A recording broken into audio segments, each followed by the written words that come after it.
questions 11 through 20 on the 2015 Grade 11 Fermat Math Contest. 3-digit positive integers such as 789 and 998 use no digits other than 7, 8, and 9. In total, how many 3-digit positive integers use no digits other than 7, 8, 9? It has 3 digits. The first digit can be either a 7, 8, or 9, so we have 3 choices. Second digit can also be either a 7, 8, or 9, 3 choices, and the last can also be a 7, 8, and 9, 3 choices.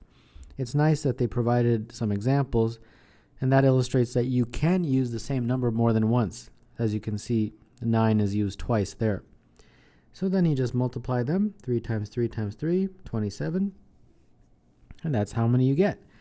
So number 11, the answer is E.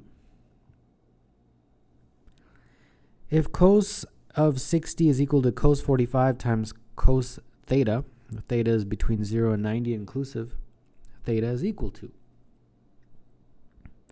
All right, got a little bit of trigonometry for you, and you're allowed to use a calculator on the Canadian exams, which is great.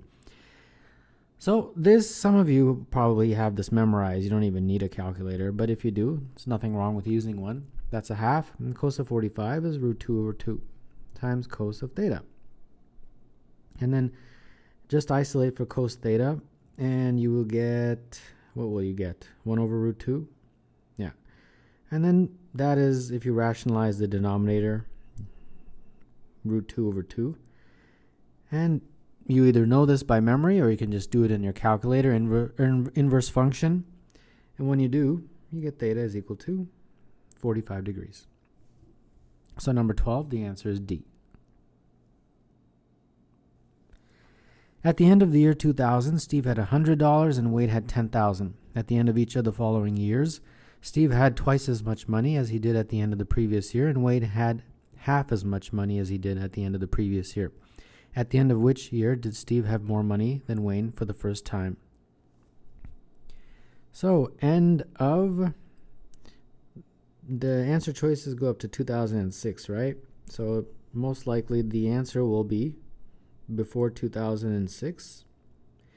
So, 2003, 2004, and so on. So now let's figure out how this works.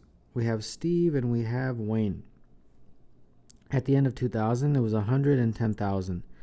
And the rule is that Steve doubles every year, but Wayne halves every year. So let's just keep going. 200, 400, this is 2,500. Double for Steve, halve for Wayne, double for Steve, and then halve for Wayne. And when you do that, the first time that Steve has more money than Wayne is right here, 2004. So number 13, the answer is C. In the diagram PQRS, it is a square and the M is the midpoint of PS. The ratio of the area of triangle QMS to area of square PQRS is. Let's just give these some values, 1, 1, 2, 2, and 2, like that. So we want the ratio of QMS, that triangle, over the square PQRS. Well, the square is easy. That's just 2 times 2. Triangle QMS is right here. We can use this as the base and this as the height. So that would be 1/2 1 times 2. So the bottom becomes 4 and the top is 1. That's it, 1 to 4. So number 14, the answer is B.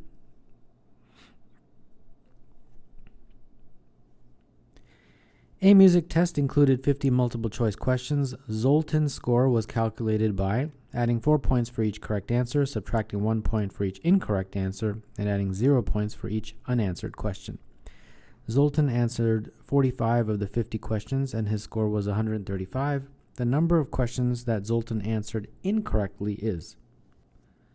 So correct question gets 4, an incorrect question gets -1, and an unanswered question gets 0. So for him, since he answered 45 questions, that means that C, the correct and incorrect equal 45. And then his score would be 4 times the number of correct minus 1 times the number of incorrect. And that score, they told me, is 135. So these are the two equations, two variables we can easily solve.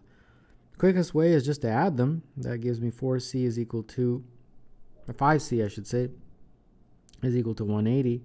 And therefore c is equal to 36. If c is equal to 36, plug it back into there. And when you do, you get I is equal to 9. So he answered 9 questions incorrectly. So number 15, the answer is A. In the diagram, the line segment with endpoints -4, 0 and Q, 16, 0 is the diameter of a semicircle. If the point R, 0, T is on the circle with T greater than 0, what is T? All right. Well, the diameter is from here to here, so it's going from -4 to 16, so that is a length of 20. So the diameter is 20. Radius, therefore, is half of that, which is 10.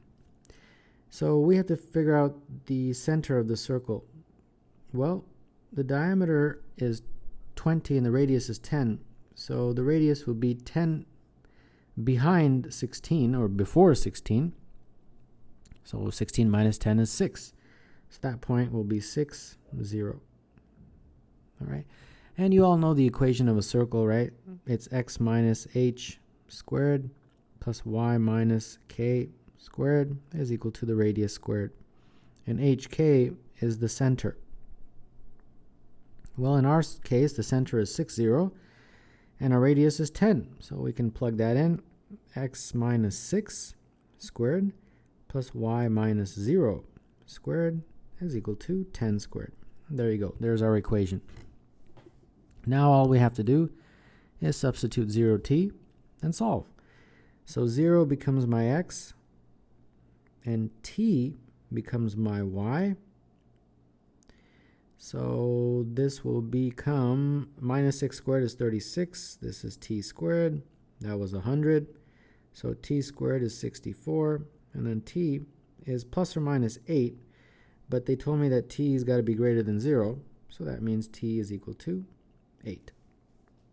Number 16, the answer is C. If a and b are two distinct numbers with a plus b over a minus b is equal to 3, then a over b equals a plus b over a minus b is equal to 3. Well, cross multiply and you get a plus b is equal to 3a minus 3b. 2a is equal to 4b if you put everything on either side. And then a over b would be equal to 4 over 2. And of course, 4 over 2 is equal to 2. So number 17, the answer is D. There are two values of k for which the equation x squared plus 2kx plus 7k minus 10 equals 0 has two equal real roots, that is, has exactly one solution for x. The sum of these values of k is x squared plus 2kx plus 7k minus 10 is equal to 0. So the first thing we'd like to do is use the quadratic formula to solve for x. So x will be minus b 2k plus or minus the square root of b squared 2k squared minus 4ac all over 2a. Now, if this has only one solution, that means that all of this has to be 0. So what that really means is the discriminant has to equal 0. Now, what is the discriminant? It's what's underneath the radical sign. In our case, it's 2k squared minus 4 times 7k minus 10. All of that has to equal 0. If it does, all of this wipes out, and you get just one root. And in this case, it would be, if that is all 0, it would be minus 2k over 2, which is just minus k. Yeah. Not that that is important, but I just wanted to illustrate that. Okay, so we got to solve for this. No problem. 4k squared minus 28k plus 40 is 0. Divide through by 4, and you get k squared minus 7k plus 10. And I think this factors. So let's see here, k, 5, 2, negative, negative. So therefore k is equal to 5 and 2. So we got our values. We got our two values for k, and now they want the sum of those two values. Well, the sum is 5 plus 2, and that is 7. And that's it. Number 18, the answer is E. The y-intercepts of three parallel lines are 2, 3, and 4. The sum of the x-intercepts of these three lines is 36. What is the slope of these parallel lines? Let's draw a diagram, and let's illustrate what this could look like. Well, we have three parallel lines, so one like this, another one, let's say like that, and another one like this, approximately.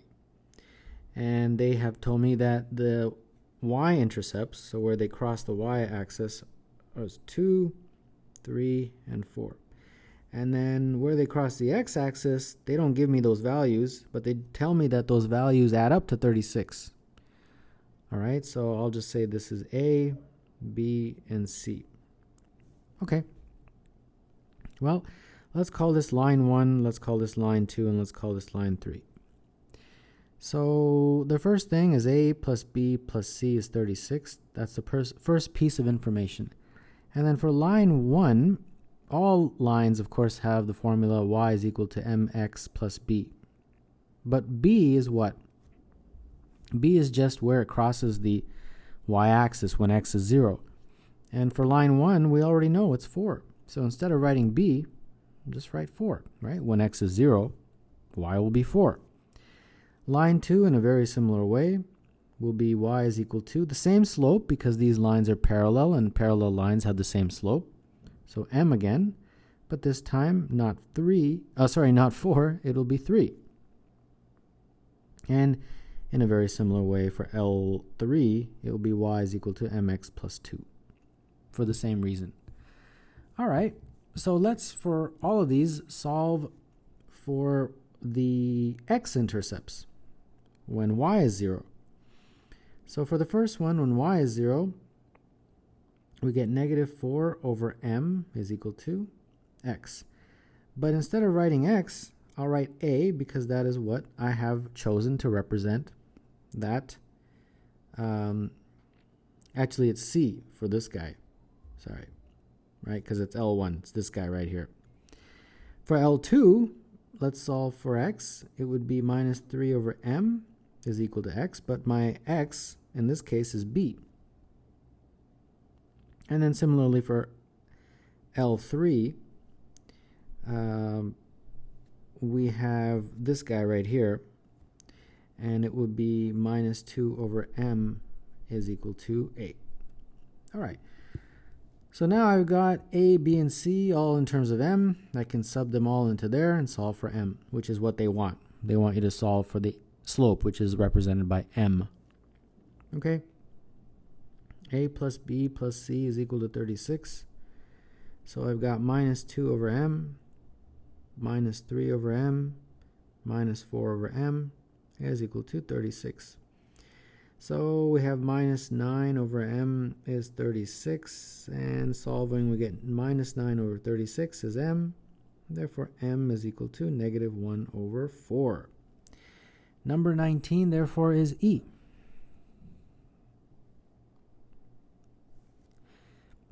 For how many integers a with a between 1 and 10 inclusive is a to the power of 2014 plus a to the power of 2015 divisible by 5? All right. Is there anything we can do, first of all, to simplify this, to make it a little bit easier to interpret? Well, we are dividing by 5, and when we do, we want it to be an integer. We want it to equal some n, where n is an integer. Well, what I can do is I can factor out an a to the 2014. When I do, I get 1 plus a, like that, over 5 is equal to n. All right, well, so far so good. Let's make a table and make a list of our possible values. Well, here I'll put a. Here is my a to the 2014, and I have 1 plus a, and we are dividing all that by 5. And here we have to see, does it become an integer? Yes or no? All right, and of course a is between 1 and 10, so put that all there. Now, there's a long way and a short way. The long way is plugging 1 through 10 and, figuring out for all of them. And there's a shorter ways to interpret this a little bit quicker. The only way this will be an integer is if either this is divisible by 5 or if that is divisible by 5. First, let's start with this. It's easier. The only way this is divisible by 5 is if that is equal to 5 or 10. It can be equal to 5, 1 plus a, if a is 4. So when a is 4, this will become an integer. It would basically be 4 to the power of 2014 times 5 divided by 5. And the 5's cancel, and you just get 4 to the power of 2014, which is most definitely an integer. Another way to make that an integer, the whole thing I should say, is if 1 plus a is equal to 10, and that happens when a is 9. When a is 9, it would be an integer because it would become 9 to the power of 2014 times 10 all over 5, and that would give you 9 to the power of 2014 times 2, which is of course an integer. Now that we're done with this guy, now let's look at this. The only way it would be an integer is if a was a 5 or some multiple of 5. So when a is 5, most definitely it's going to be an integer. It's going to be 5 to the power of 2014 times 6 over 5. And that's just going to turn out to be 5 to the power of 2013 times 6, right? That's pretty straightforward. And then one other way is if this a is a multiple of 5, and among our answer choices, the only other multiple of 5 is 10. So this guy. And that would basically be 10 to the 2014 times 11 all over 5. And 10 is actually broken up into 2 and 5, right? So 10 to the power of 2014 times 11 over 5 is 2 times 5 times 2014 times 11 over 5. And that is 2 to the power of 2014 times 5 to the power of 2014 times 11 all over 5. And that, of course, would just be 2 to the power of 2014 times 5 to the power of 2013 times 11. So that definitely becomes an integer. All these other ones, you would not get an integer. And since you're practicing, I encourage you to plug those numbers in and see why. They just wouldn't be able to be divisible by 5 in a way that gives an integer value for the answer. So how many did I get? 1, 2, 3, and 4. So number 20, the answer is C.